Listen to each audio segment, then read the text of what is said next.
Here we go. All right, so we are here with Yvonne Ho, and she is the author of Writing in the Age of AI. And there is the book because we know that writing with AI is different, teaching with AI is different, and we need these skills as instructional designers and students because if we don't have these skills, we will quickly become irrelevant within our own field. So we want to be able to make sure that we stay online. And Yvonne Ho is a premier expert in the field. So we are happy to have her here. We want to ask her a whole bunch of questions and listen to what she has to say about how to write within the age of AI. So, Yvonne, would you like to tell everybody about yourself and then dive into the Yeah, content? sure. I'm from New York originally, and then I came to LA to study at UCLA, and I majored in applied linguistics and ESL. And I got into AI by accident when one of my colleagues said, "Oh, I love AI. I could use it for brainstorming." And believe it or not, when I first encountered I thought it was like cheating. And then he's the one who goes, "No, no, no, no. It's like you could use it for brainstorming. It's really good for." So I got hooked. I tried it out, the AI, and then I got hooked. So then It is a hook.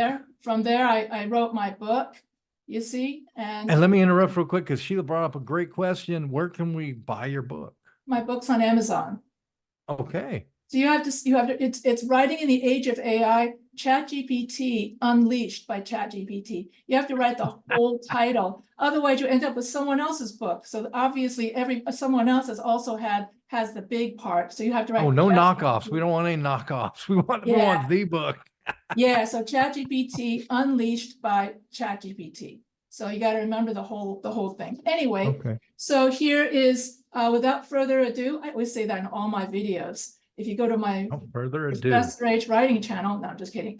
Here is my my PowerPoint, and I will start.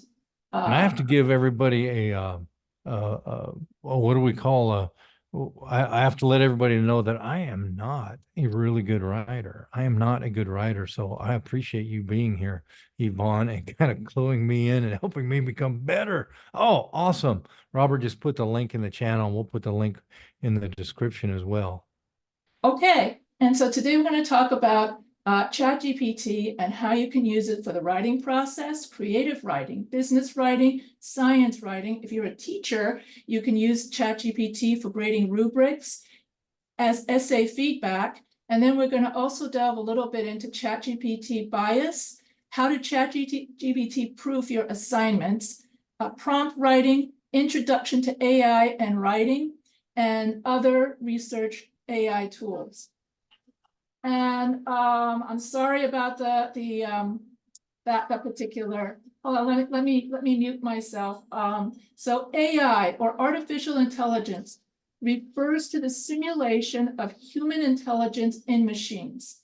It encompasses a wide range of technologies and approaches aimed at enabling machines to perform tasks that typically require human intelligence. These tasks include problem solving, understanding natural language, recognizing patterns, making decisions, and learning from data. And so basically, AI is a program that just recognizes patterns. And then it recognizes patterns in order to figure out what to write next. Now, you could use AI in writing. There are three. You could use it for content generation, grammar and style checking, and language translation.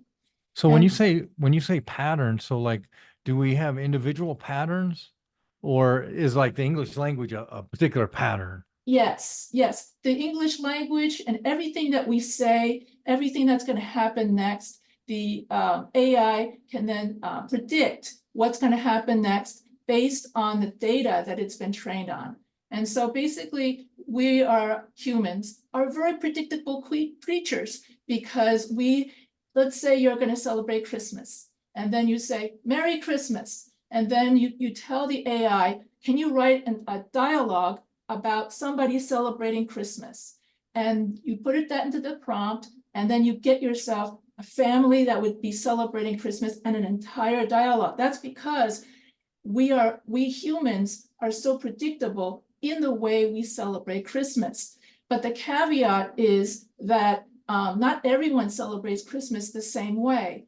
And so that's one of the downsides of AI, is that it picks the mainstream of what everybody, mainstream people, if you celebrate Christmas a little differently, if you're ethnic, I will get into that. There's a kind of bias towards mainstream or European way of celebrating Christmas. And that's the pattern or the patterns that AI picks up on, because that is the way most data is written on the internet. Does that make sense?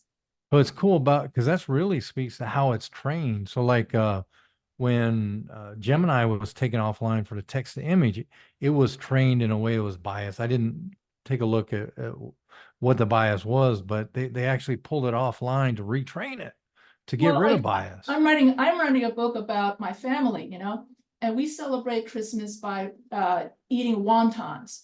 And Nice. so I told the AI to write some kind of dialogue to help me brainstorm ideas for my book. And then it would say, and the crescents and the chocolate chip cookies baking in the oven, the smell wafting through the kitchen. And I was thinking, well, my mother doesn't make chocolate chip cookies. She makes moon cakes, and she doesn't make croissants. She makes wontons. So there's a kind of bias towards a European foods, because that's basically the European Eurocentric. I guess that's the Eurocentric view of most whatever's the literature, whatever it is that's posted on the internet. So you have to, if you're going to use AI, then you got to tweak it. You take away the croissant, you take away the crescendo, the croissant, whatever, and you put in wonton, and you put in. So that's basically, I have to make it more Chinese. But what's interesting is that I could still use the, what's on what it gives us, because the universality of Christmas, everybody has a tree, everyone gathers as a family. So those things remain universal, and you just have to tweak things here and there. But basically, to say in 2 minutes what my book is about, it's that the writing process has 3 stages: pre-writing, writing, and rewriting. In pre-writing, you decide what it is you want to write about. What's your topic? In writing, you write your rough draft, and in rewriting, you correct the rough draft. And when you use ChatGPT, we only use ChatGPT for the first stage, pre-writing, and for the third stage, rewriting. And Ooh, how that's it. come? That's the nutshell of my entire book, is the 3 stages of writing, and we only use ChatGPT for the first and third stage. And the second stage is writing the rough draft. And I say to students, we do not ask ChatGPT to write our essay for us. We use ChatGPT to generate ideas, so that's pre-writing, and we use ChatGPT for revision, that's rewriting. That's it.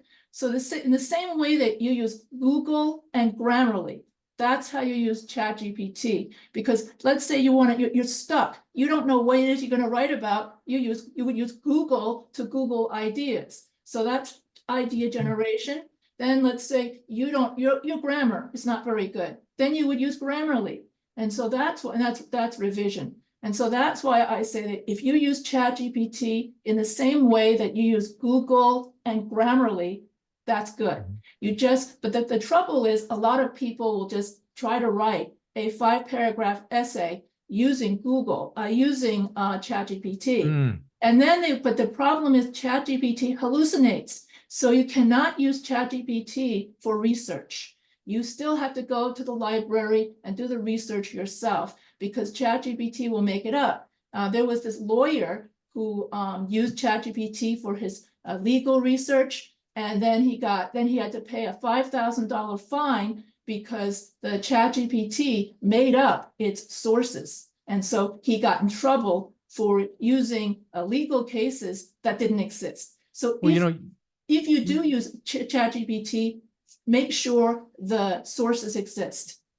You bring up a great point, because if you're the one publishing the writing and using it appropriately, it's your responsibility. So that's kind of a really big point, right? So I'm glad you brought that up because A lot if of you, students are actually using ChatGPT for their sources. And then I would tell the student, oh, do those sources really exist? Because ChatGPT will make it look like it exists, but if somebody, if you're doing it for professional purposes, especially, Mhm. not so much as a student, you wouldn't be found out as much, but in a professional setting, you would be found out a lot more because some other professional is going to read your article. Then they're going to go, oh, where did they get that from? Let me go look it up. And then Yeah, they find out, Sheila brought that up too. She says, "Yes, check your sources." Sounds like that's a big deal. Yeah, absolutely. especially with ChatGPT, but other AI like Consensus AI, Perplexity Mhm. AI, and I believe is now called Copilot AI, used to be called Bing. Uh, Right. they are more reliable in their sources than ChatGPT 3. When I say ChatGPT, I'm talking about ChatGPT 3.5. Okay. Although, and Mm. so the 4.0 is better, but most people can't afford 4.0. You can get the free version of 4.0 by you going to Copilot on Microsoft Copilot. So that's a Oh, free that's kind of version of amazing. ChatGPT 4.0. Yeah, and Gemini also. I Hmm. was just taking a professional development class like yesterday, and the instructor says that she uses Gemini. That's Google Gemini. That used to be Google Bard for her research.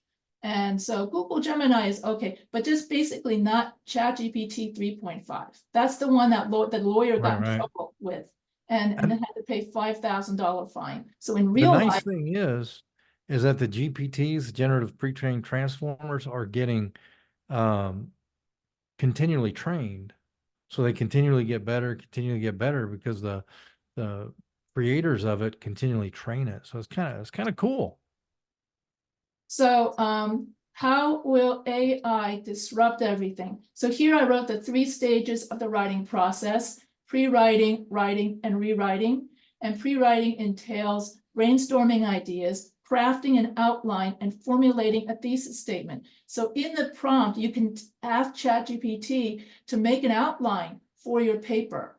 And when you ask ChatGPT to make an outline, I did that with all my books, and ask ChatGPT to make the outline, then all you have to do is just fill in the outline. You can have ChatGPT help you formulate a thesis statement. And then Wow. rewriting is then in writing, you write your rough draft yourself based on you fill in the outline from ChatGPT. Then you can then give the essay back to ChatGPT after you wrote it yourself, and you can ask ChatGPT, and here you would write in the prompt, give me essay feedback. Then you cut and paste your essay without your name into the ChatGPT. You press a button similar to Grammarly, and then it will come out with what was wrong with your paper. It's not gonna correct it for you unless you ask it to. Instead, it's gonna say, you know, your first paragraph needs more sentences. Your fifth paragraph needs, in other words, it tells you what needs improvement. Mm. Okay. Now, And that Yvonne, is the can aspect. we pause on that just for a second? Because I Sure. have to ask you this question. And it's because I heard you say it. I forget if it was in our Slack channel or where it was, but you when you start talking about the writing phase or that second phase, you had some students who were kind of using some other form, some GPT to let them write, and you coach them to make sure that it was their voice. Could you kind of, since we're in this writing phase, can you kind of talk about what that means? Because I thought that was a really cool point when I heard it. Oh, It just kind okay. of blew my mind open. Yeah, what happens is that students get carried away with using ChatGPT. They think that if they use all the fancy words that's in the ChatGPT output, it makes them sound smart.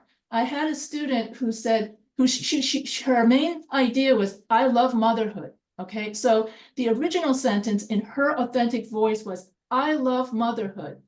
Then she put her essay through to ChatGPT, and it came out, the nexus of motherhood is sublime. And I'm like, what? And so I told her, that's not your voice. That's the way the robot feels about motherhood, even though the robot never had children. What is it that you feel? And you got to say it in your words. And that same thing with students also using ChatGPT for their forum responses. It makes them sound so robotic. So it's Mm. still an art and a challenge for teachers to how to teach students to maintain your authentic voice while not sounding without sounding too robotic. And I think one of the tricks is to not use as many. It's just like before ChatGPT. It's like someone using a dictionary of fancy words. You don't have to use all fancy words to get your point across. And so that's one way in which you maintain your voice is it's kind of like not overusing dictionary words. And Oh, I love that's the thing. ChatGPT uses a lot of dictionary words, it SAT words. does. It does. Sheila brought up a great point. She says students need to read the suggestion and then use their own words from that suggestion. So just kind of use it like a guide, I think. Yes, yes. Okay. The essay feedback will say something like, your second paragraph is too short, your other paragraph needs to fix its subject verb agreement, that sort of thing. It doesn't tell you what to write, it just tells you what to fix. So that's why I like telling students to put into the prompt for revision, give essay feedback, that's what you would write. And then you can also ask it, let's say you have a rubric, and you could ask ChatGPT to follow the rubric and say, give essay feedback on grammar, essay, structure, and tone, because those are the three headings on the rubric. And that's what you're going to be graded on. And so that way you get a checklist by ChatGPT of what to fix. So you know that you fulfill the expectations of that assignment. I always tell students to look at their rubric so they know what to expect. This is even before ChatGPT of their assignment. So That's amazing. that goes beyond, yeah. And so So you're saying I shouldn't write the prompt, tell me how great my essay is, and then put it in. this is That's it. the wrong prompt. In a nutshell, this is my book, you know. You use ChatGPT for idea generation in pre-writing. You do not use ChatGPT for the writing stage. You let students write their own essay, because the writing stage that's where you write your essay. And then rewriting is you can use ChatGPT for revision. So you use ChatGPT for idea generation and revision. And in a nutshell, that's what my book is about, you see. So I can summarize, just like the people on television, summarize it in a 2-second soundbite, because otherwise no one's going to remember anything. If I just say, it does this, and ChatGPT does it all, and you'll be like, huh? Like that. If you can just remember this, that's good enough. Is that good? I always do that on my videos. I go, everybody got it?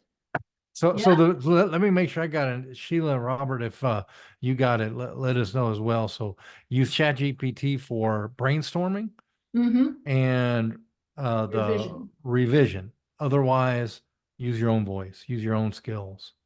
Correct. Yes. In other words, Okay. you first write, yes. So that's basically in a nutshell, everything. And so here I give more examples of, you have the writing, because the writing process is writing, rewriting, pre-writing. And so here you use ChatGPT for the various writing process, such as pre-writing, idea generation, and rewriting. That's it. So I'm not going to keep repeating it. I only did so because that is the main thrust of the book. And then everything else, these are all the ways in which you could do pre-writing, okay? Generating ideas, outlining, clarifying concepts. And then here are more ways in which you can do pre-writing, overcoming writer's block, creative writing prompts, building vocabulary. And if you can't come up with create a essay topic, you could put into the prompt, give me an essay list for a definitive essay. Give me an essay list for persuasive essay. And for your English 101 class, give me an essay list for an illustrative essay. Got to solve a small problem you can solve. That's one of the first assignments for English 101. Do you think we can go back one page for a comment that you made on here that I caught that I thought was amazing? Okay, I just went back a page. Awesome. Thank you. Engage in conversation with ChatGPT to brainstorm. So it's not just write a prompt and take whatever it says. You're telling people to engage in a back and forth. Yes. Did I read that right? Yes. Yes. You can talk to Gemini, and you can talk to I've got one on the phone. my ChatGPT on my phone, I can just talk to it, and I don't have to type in my prompt. I can just tell it, I love that. give me essay feedback on grammar and so on and so forth, and then it will do it for you. So if you use Gemini and if you use Microsoft Copilot, it has, and also if you use ChatGPT 3.5 on your phone, you can talk to it. And not ChatGPT 3.5 on your desktop. But Copilot can do it and Gemini can do it. Another one is you can press a button, it will read back to you what you just wrote. Oh, yeah. So if you think, if you don't have anyone to, like you're in revision and you don't have anyone to read it out loud so you can hear your mistakes, then ChatGPT will read it out loud for you. And that's You great know, if you're. Robert says he likes the voice feature on ChatGPT because it's so clear. And really that reading out loud, that was huge for a knucklehead such as myself, because when I heard what I was writing read back to me, I was like, oh wow, that doesn't sound very good. I need to Yeah, do yeah, that that again. happens to me You know too. what I That mean? happens to me all the time. I write something and I'm like, oh wait, that sounds kind of awkward. Okay, let me rewrite that. Then I press the button and I go, yeah, that sounds better. And you can Not also better. catch your other mistakes too, like grammar and like commas and all that kind of stuff. Oh, And so yeah. and another thing that ChatGPT can do, I gotta say this one thing.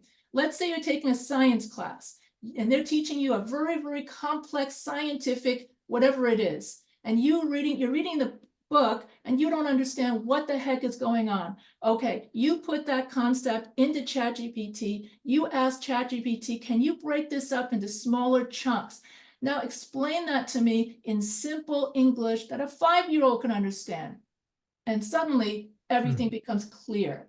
That if you're taking a science class, something biology, that's what my biology student told me. And she said that she created an entire study guide using ChatGPT, you see, That's because amazing. it would explain everything. And that the thing is, it could explain it in simple English. That's Yeah, that's the key. Yeah, that's Yeah, amazing. that's Sheila had a quick question for you, Yvonne, and sure. she's just wondering. Let me bring it back up. Oh, she's wondering how do you know directly how to activate the voice to text and text to voice on ChatGPT on your phone, or is it just Oh, innate? that's you use it. It's just a microphone, and you just the way you use your recording on your Oh, phone. okay. It's the same thing as the recording on your phone. And there's a little microphone, and I believe you just press the microphone just like you would if you were recording or yourself talking into the text messages. You see, there's that little same microphone is in your text messages. So chat, and it's free. The one on your phone, and it's So, much faster on the phone too.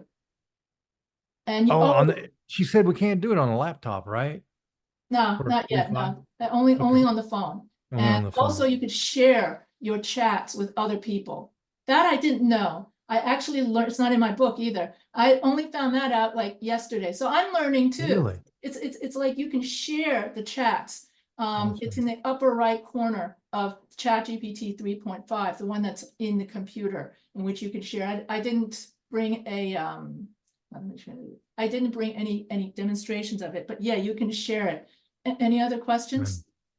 And it's You good. know, I want to ask you a question. Do you remember when the text or the voice to text first started coming out with like Google and the different Apple products and how bad it was just a couple years ago and now how good it is now? I know That's that crazy. they used to have a program called Dragon something. Yes. It was a program where you could talk to it and it would write the text out. This was back in 1990, back when it was first. Half the words were all misspelled. And now I use they call it Dictate on Office 365. Oh, it's so accurate. Okay. Wow. So Yeah. at the rate that I'm talking right now, I am Office 365 can then use it as a transcript. Then you put the entire transcript into PDF gear, and then you ask it to summarize what's the whole summary of that whole hour of what that person was talking about. And within seconds, it summarizes a whole hour of whatever that person was talking about, and that's it. So I've used it PD, and that's another one, PDF gear. That way you can put in any PDF and then talk to your PDF. You can ask your PDF, what is it about? Because if you use ChatGPT PDF, Chat PDF, there's a limit of how many questions you can ask. I think 30 questions.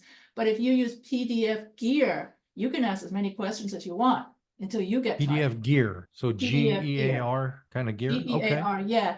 That way, when you have a scholarly article and you turn it into a PDF file, you can turn anything into a PDF file. I can turn a website into a PDF file. You just go save as on Word PDF, and then you send it automatically on my computer. It opens up into PDF Gear, and suddenly I'm talking to it. Wow. And so That's cool. I love.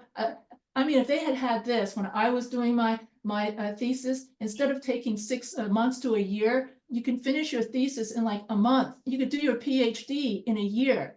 That sort of thing. Everybody will be Dr. somebody in the future. You know, because getting a PhD will be like, not like that. Once you have your topic and you figure out what it is, I mean, I can go on and on and on. And so, so I already did this one.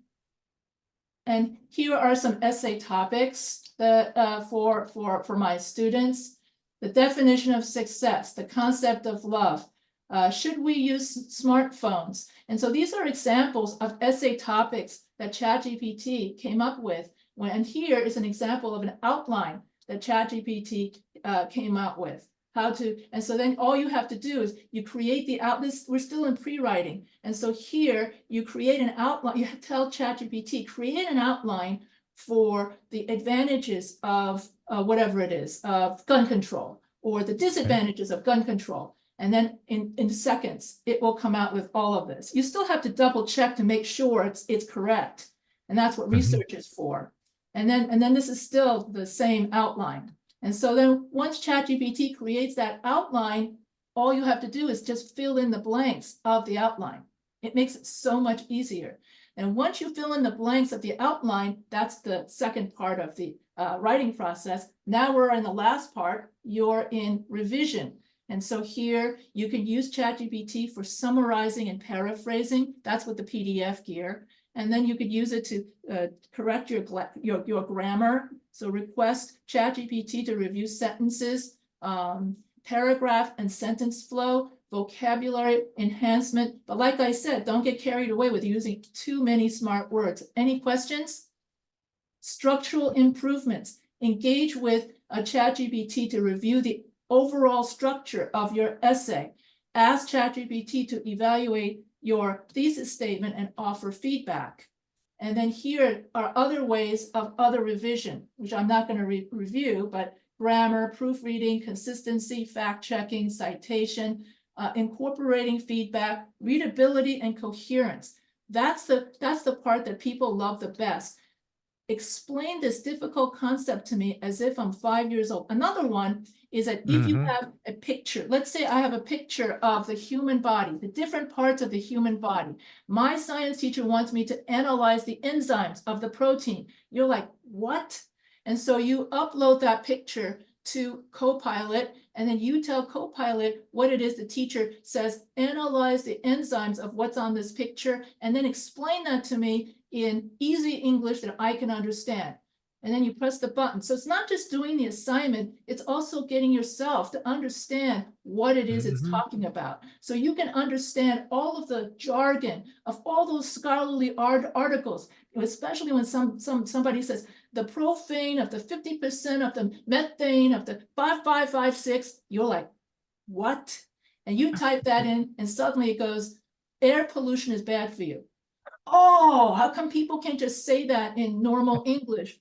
And so that's like day and night. And so my students love that function of chat. It's not simply writing and pre-writing, writing and pre-writing. It's also that function of simplifying. And also if you another language, let's say that you have a Chinese friend, you have a Japanese friend, and they don't speak that much English, and you want to write an email to them. And so you could have a ChatGPT write that email for you and say, you type it in English, then you say, translate this into Japanese. Press the button, and suddenly everything is in Japanese, and you send it to your Japanese friend who would go, oh, that's what you want. It's taken the place, ChatGPT has Mm, taken the place mhm. of Google Translate, That's you see. crazy.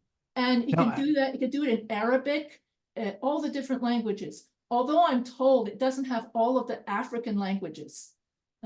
So how is it with context of, since there's those nuances in the in yeah, your yeah, cultural nuances. Is it getting it those online favors as well? it favors European languages. It's actually a lot more accurate in European languages than non-European languages. That Okay. I got more as hearsay from people, not so much because sometimes it doesn't have all of the right nuances because ChatGPT still thinks like a European male, I would say.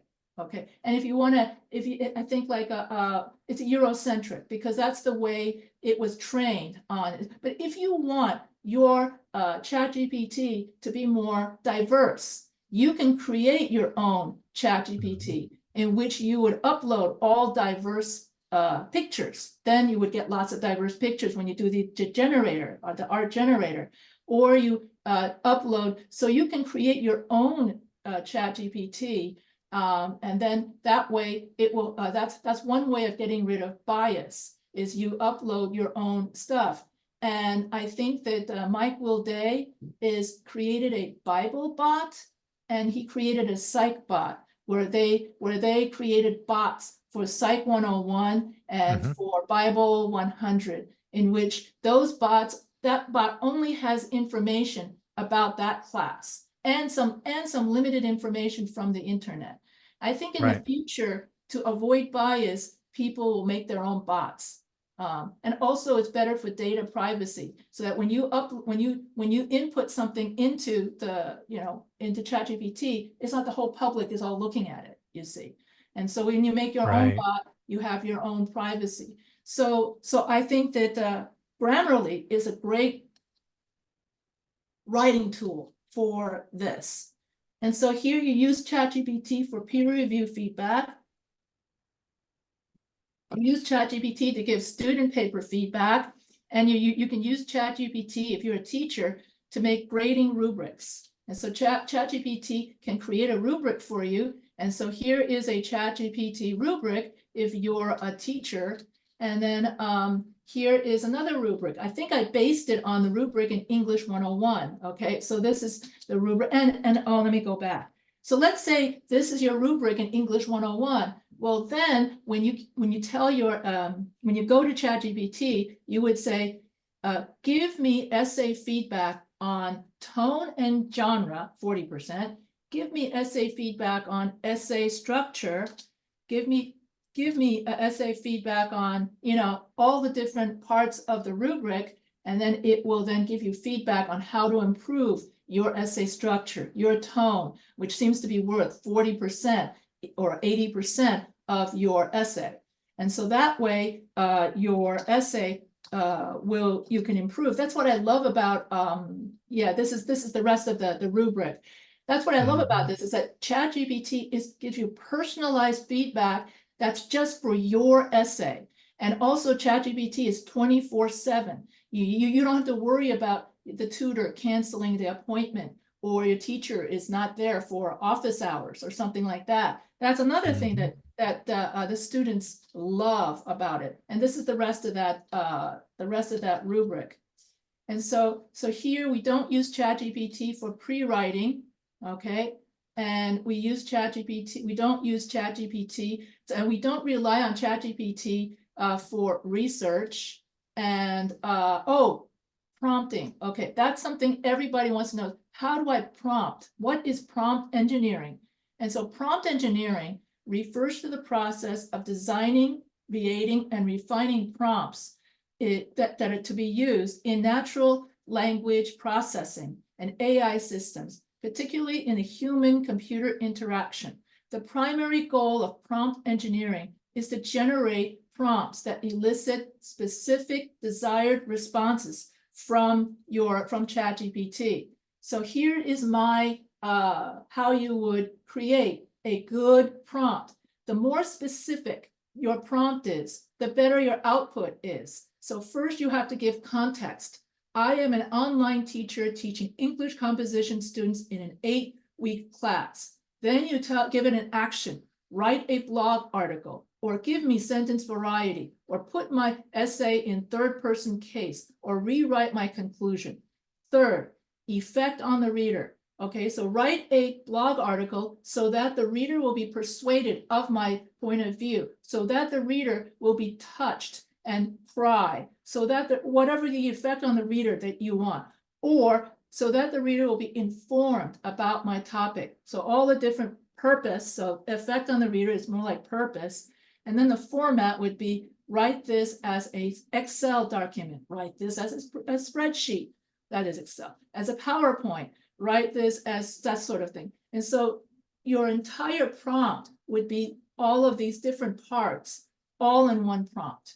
And if you can do that, most of the time, I just simply tell it to write a blog article. I have to admit that most of the time I'm too lazy to put in all 4 parts. And I just simply tell it to create a PowerPoint. I just tell it to write a blog article, especially if it's 2 in the morning and I'm really tired and I don't want to think about context. But the output becomes so general and so out there. And so also you can tell ChatGPT to play a role. Pretend you are a history teacher, and now pretend you are Martin Luther King. What would Martin Luther King think about XYZ today? And then you would get, so what's fun about ChatGPT, it's a continual conversation between ChatGPT and you. And so I think that ChatGPT, once it's no longer hallucinating, is going to revolutionize research, because it's no longer about me going to the card catalog and looking it up. It's about a conversation, and I learn through conversation. And you can do that with Copilot, you can do that with Gemini, and you can even do the one on the phone.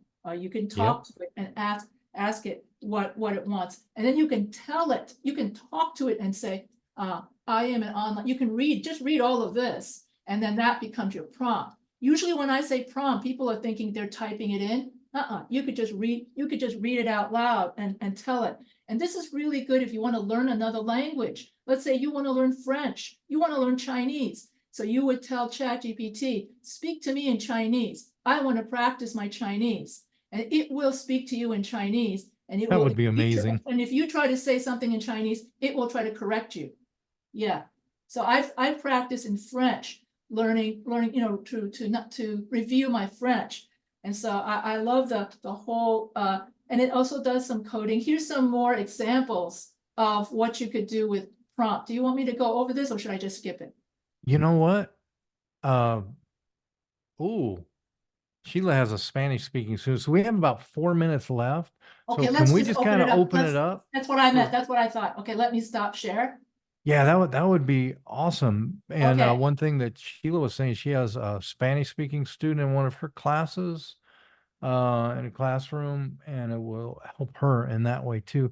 And one thing I want to mention about the GPTs is there's many more than just Chat GPT. Oh yeah, that's why I There's mentioned multiple GPTs, and they've all been trained a little bit differently. So Claude. you have to be Let me aware of look at my how notes. they're trained to a certain point. Yeah, right. Yeah, let me look at my notes. See, I just took a class myself, and it says that the difference between, for example, Claude, ChatGPT, and Gemini. And when I took my class yesterday, most people knew Claude, ChatGPT, and most people knew Gemini, but nobody knew Claude. And Claude is amazing. I learned about Claude yesterday with Callista. We did it. We utilized it on a stream. She showed it to me. It's kind of Claude really is, and in her words, I'm going to paraphrase her words, is they really utilized designers to make it so it looks really yeah, it's good. more human output. Yeah, it sounds more human, and it will not give you a nexus of motherhood-ish. So if you want something that sounds closer to your voice, and also it can emulate your voice. If you want, you can train it to sound like you. And so what you have to do is you have to input several papers in other words, you wrote it in your voice, and then you have to tell it, can you write the rest of this just like in my voice. I mean, and My voice. Claude does it the best out of all of them. Really? So Yeah, if Claude, you're so going to write remember a Claude. creative story, but you know, a ChatGPT can also write a story in the style of Gene Roddenberry, and it will. It will Yeah. give you Star Trek. Write it in the style of your favorite author. She And of asked, what course, is it? And Claude, is it CLAUD? Do they have an E on the end of it? I forget. yeah, yeah. Okay. CLAUD. I was just learning about it too. I haven't tried Yeah. the latest. Claude Uh, 3 is the latest. Okay. And then Sheila, can you kind of keep us updated after you oh, absolutely. Coming in the chat box. Want me to go into the chat box? And Sheila, if you could kind of update us, Sheila just downloaded ChatGPT on her phone to see if it'll help communication with one of her students. So we would love to hear how it works, because I imagine it'll work well in some aspects and kind of maybe not in others, right? Because none of us perfect. So I would love to hear. Well, I heard this ESL teacher, when she creates her materials, she uses ChatGPT to translate for, she has students who are Farsi and Spanish and a third other language, Arabic. And so now she's able to simultaneously in a table, here's the Farsi translation, here's the Spanish translation, and here's the Arabic translation side by side. And that's what your assignment is. And that's what she That's amazing. posts. And she says she uses ChatGPT to create those tables, because you can ask ChatGPT, create a table in which one column is Farsi, one column is Spanish, and one column is Arabic, and then translate this sentence. And then you type in your sentence. Voila. That's amazing. And then prints out, and that's it. So, Robert or Sheila, before we wrap up, do you have any questions that you'd like Yvonne to answer? Oh, Robert just said his daughters are in Spanish immersion, but neither he or his wife are fluent, so homework's got to be hard. So he's going to try this. Oh Is yeah, it Claude that is in my AI? book. Yes. That too, is it that, I don't know if it's in this book or my next book, but I think it's my ESL book in which I actually printed out ChatGPT doing Chinese, doing Spanish, doing, it looked really cool too. You should try it. Try ChatGPT, try to print out ChatGPT in all the different languages. It looks so cool. That'd be amazing. Well, that brings us to our Yvonne. Thank you so much. This was a bunch of great stuff that we can use. And next week we have Kavita Guy from Oh Nectar.io. She's yeah, the one yeah, that yeah. makes. She's the founder and CEO of Nectar, and they're making the chat bots that we're utilizing in the classroom that we're Yeah, that's the testing one in that the the classroom. Bible bot. Brant Yes, loves it. Brant loves it. it's amazing how it works. So they'll be He here. asked it some out of the world questions, he said, just to see if he could trick it, he said, and he And couldn't. you So, can't. So, any final word before we leave? And if anyone has any questions for Yvonne, just put them in the comments section, and I'll make sure that she gets them, and I'll respond back with a response. Is that okay if I contact you about any questions that come up, sure. Yvonne? Okay. My last word is, you got to do research the old-fashioned way. But not rely on ChatGPT for research. That would be like my last word. You don't want to end up like that lawyer who got fined $5,000.